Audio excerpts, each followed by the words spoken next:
সম্মানিত উপস্থিতি, আপনারা পোস্টারের ভিতরে দেখছেন, মাইকের ভিতরে দেখছেন 20 থেকে 50 জন বক্তার সুর নকল করে। এটা শুনছেন না? অনেকেই বিশ্বাস করে নাই যে এটা আবার কেমনে সম্ভব।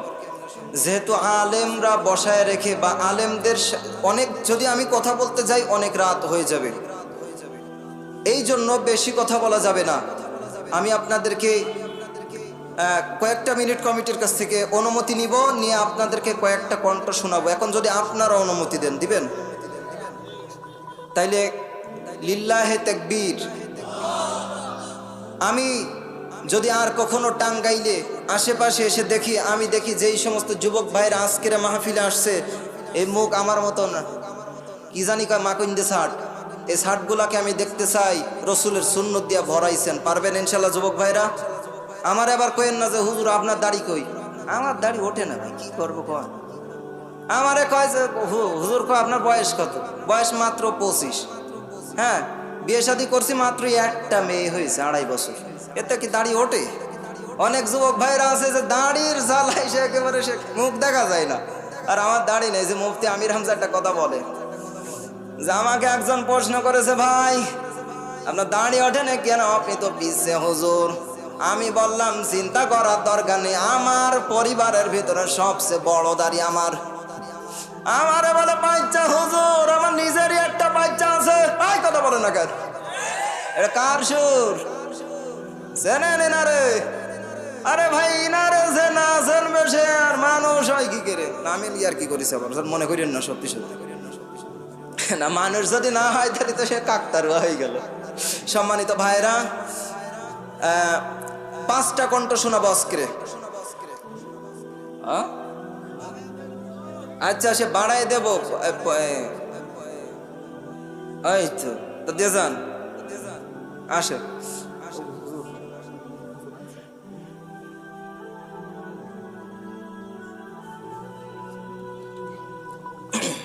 সম্মানিত উপস্থিতি, আসলেই আমাদের অন্য একরকম একটা প্ল্যান আছে, যেটা মাহফিল কমিটি আমার, বিশেষ করে আমাদের হাফেজ সাহেব হুজুর যেহেতু আমাকে আনছে আকর্ষণ হিসেবে, এখন যদি সব ঘুরাইয়া যায় তাহলে এই শ্রোতা উঠে যাবে গা অনেকেই। কারণ অনেকেই আসছে, একজন আমার একটু আগে দেখা করে বলছে, হুজুর বহু কষ্ট করে আসছে, আপনার খুব ভক্ত হুজুর, আপনার ভিডিও বারবার দেখি, সরাসরি একবার হয় কিনা তাই দেখতে আসলাম। এরকম অনেক ভাইরা দেখতে আসছে। তো আমি আবার অবশ্যই স্টেজে আসব, তার আগে আমি আর 2-1টা কণ্ঠ আপনাদেরকে শোনাইতে চাচ্ছি। বলেন কার সুর শুনবেন? আপনারা বলেন। আব্দুল খালেক শরীয়তপুরি। আচ্ছা, আমি আব্দুল খালেক শরীয়তপুরি একটু টান দিতেছি। মুসলমান ভাইরা আমার, খুব খেয়াল করে কথাগুলো শুনবেন। ও বন্ধু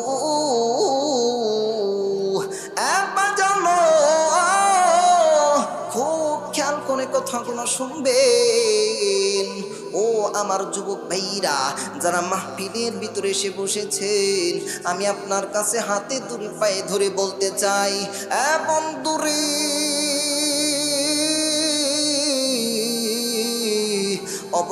অবশ্যই সুর শুনে শুধু মজা নিবেন তেমনটা হবে না।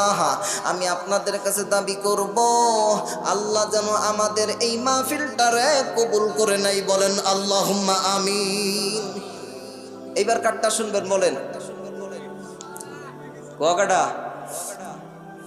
আচ্ছা, ওই তো ও পেছনতে আসি, তারপরে আপনার এটা শোনাবো। আজহারি সাহেব হুজুর, তিনি আমাদের বর্তমান দেশে নাই, কিন্তু তিনি আজও পর্যন্ত আমাদের যুবক ভাইদের কলিজা স্পর্শ করে রেখেছে, ঠিক কিনা বলেন? আজহারি সাহেবকে যারা ভালোবাসেন, আমি আজহারি সাহেবের হুজুরের সুর দেওয়ার পরে লিল্লাহি তাকবীর আপনারা একজন দিয়া আমি দেখবো আজহারি সাহেবরে এই কোরআনের পাখিটাকে কে কত ভালোবাসেন। ও যুবক ভাইরা শোনো শোনো, আজ ধরো আমি বাংলাদেশে নাই, আমি এ দেশ থেকে চলে গিয়েছি, কিন্তু তোমাদের ভালোবাসা আমাকে কাঁদায়, তোমাদের ভালোবাসা আমার 24টা ঘন্টা কাঁদায়। ও যুবক ভাইরা, আমি তোমাদেরকে বলতে চাই, তোমরা আমাকে যেমন ভালোবাসো, আমি তোমাদেরকেও কোরআনের জন্য তেমনটা ভালোবাসি। অবশ্যই আমি আজহারি সাহেবের সুরে এই কথাগুলো বলার কারণ হইল এইটা, আজহারি সাহেবের এই কণ্ঠটা আজও অনেক যুবকের অন্তরের খোরাক, এটা আজও অনেক যুবকের অন্তরের খোরাক হয়ে দাঁড়িয়েছে। আজ অনেক যুবকেরা তার কণ্ঠটা শোনার সঙ্গে সঙ্গে থমকে দাঁড়িয়ে যায়। ও যুবক ভাইয়েরা, এই জন্য আলেমদেরকে ভালোবাসতে হবে।